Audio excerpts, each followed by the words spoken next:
नमस्कार सन्माननीय शिक्षक, गुरुजन, मित्रांनो, मी स्कूल एज्युकेशन या यूट्यूब चॅनलमध्ये आपलं मनपूर्वक स्वागत करतो.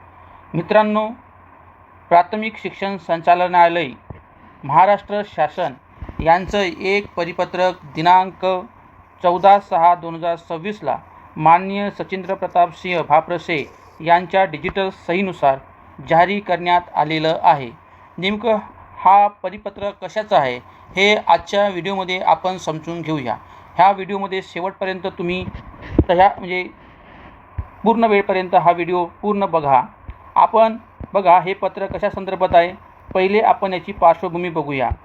सुरुवातीला हे पत्र वाचतो की प्राथमिक शिक्षण संचालनालयामार्फत राज्यातील पन्हाळा जिल्हा कोल्हापूर, आष्टी जिल्हा बीड, अक्कलकुवा जिल्हा नंदुरबार, एटापल्ली जिल्हा गडचिरोली या तालुक्यातील प्रत्येकी एका केंद्रामध्ये माहितीचा वार शनिवार या उपक्रमाची पथदर्शी स्वरूपात अंमलबजावणी करण्यात आली आहे. यामध्ये आठवड्याभरात जी काही माहिती ऑनलाईन ऑफलाईन स्वरूपात मागितली होती ती सर्व माहिती दर शनिवारी सादर करण्याबाबत कळविले होते. सदर पथदर्शी अभ्यासाचे विश्लेषण पुढीलप्रमाणे. आता विश्लेषण काय आहे नंतर बघू, पण पथदर्शी जो उपक्रम होता हे पन्हाळामध्ये, आष्टी तालुक्यामध्ये, अक्कलकुवा तालुक्यामध्ये, एटापल्ली तालुक्यामध्ये ह्या 4 तालुक्यामध्ये प्रायोगिक तत्वावर हे पहिले उपक्रम मागील सत्रामध्ये घेण्यात आलेलं होतं.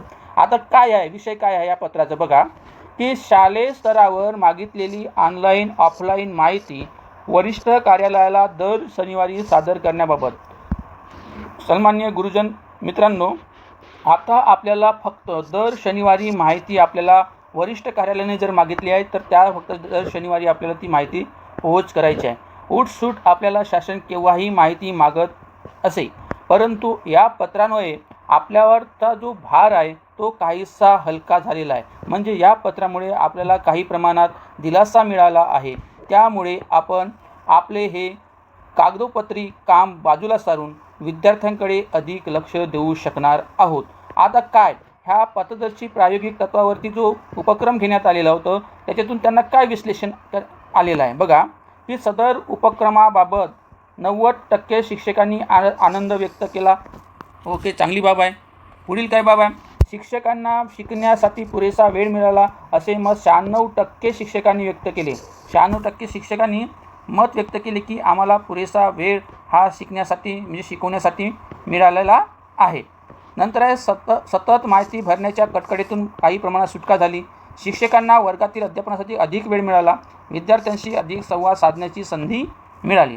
आता उपरोक्त नमूद सर्व बाबींचा विचार करून शिक्षकांचा दैनंदिन अध्यापनाचा वेळ माहिती तयार करण्यात व सादर करण्यात जाऊ नये यासाठी शैक्षणिक वर्ष 2026 पासून माहिती सादर करण्याबाबत पुढीलप्रमाणे निर्देश देण्यात येत आहे. आता आपल्याला काय माहिती बघा, वरिष्ठ कार्यालयाकडून शालेय स्तरावर मागितलेली माहिती, विविध उपक्रमांचे अहवाल अशा प्रकारची कोणतीही ऑनलाईन ॲपद्वारे असेल, पोर्टलद्वारे असेल, लिंकद्वारे असेल माहिती अथवा ऑफलाईन माहिती, पत्रव्यवहार, ईमेल कोणती माहिती शाळांनी दर शनिवारी सादर करायची आहे. म्हणजे आपल्याला आठवड्याचा एक दिवस नेमून दिला आहे की शनिवारी, फक्त आपल्याला ही माहिती शनिवारीच आपल्याला कार्यालयाला पोच करायची आहे. पण गंमत अशी आहे मित्रांनो की दप्तर जर बघितलं तर दप्तर हे शनिवारी बंद राहतो, सुट्टी राहते, पण तरी पण काही हरकत नाही. आपण माननीय केंद्रप्रमुख यांच्याकडे सदर माहिती पुरवू शकतो. त्यांच्यामार्फत कार्यालय जर वरिष्ठ कार्यालयाला जर माहिती पाहिजे असेल तर त्यांच्यामार्फत आपल्याला पुरवता येईल. पण विनाकारण इतर दिवशी आपल्याला जर कोणती माहिती मागितली तरी या पत्राचा आपल्याला संदर्भ देता येईल. राज्य, विभाग, जिल्हा, तालुका, केंद्र स्तरावरून त्या आठवड्यात मागितलेली विषयानुरूप माहिती सर्व मुख्याध्यापक, शिक्षक यांनी त्या आठवड्यातील शनिवारी सादर करावी. बघा कोणती राव, राज्य स्तरावरची राव, विभाग स्तरावर, जिल्हा, तालुका, केंद्र, कोणत्या स्तरावरची माहिती असेल ती आपल्याला फक्त शनिवारी द्यायची आहे. आता याला काही अपवाद दिला आहे, माहिती अपवाद असेल म्हटलं आहे. पुढील अपवाद काय अपवाद आहेत, काय ही दररोज द्यायची माहिती की पहिली आहे VSK पोर्टलवरील विद्यार्थी उपस्थिती. ही माहिती आपल्याला रोजच्या रोज भरायची आहे. PM पोषण पोर्टलवरील आहार, जे प्रधानमंत्री पोषण पोर्टल आहे त्या पोर्टलवरती माहिती, आहाराची माहिती, शापोवाची माहिती आपल्याला रोज भरणे आहे. त्याच्यामध्ये विद्यार्थी संख्येची नोंद आपल्याला रोज करणे आहे.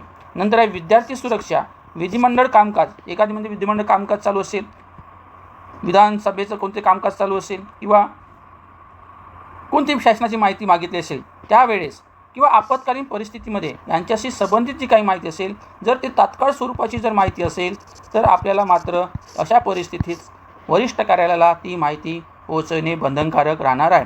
तर मित्रांनो, काही अंशी का होईना आपल्याला या पत्रामुळे आपल्याला थोड्या प्रमाणात दिलासा मिळालेला आहे.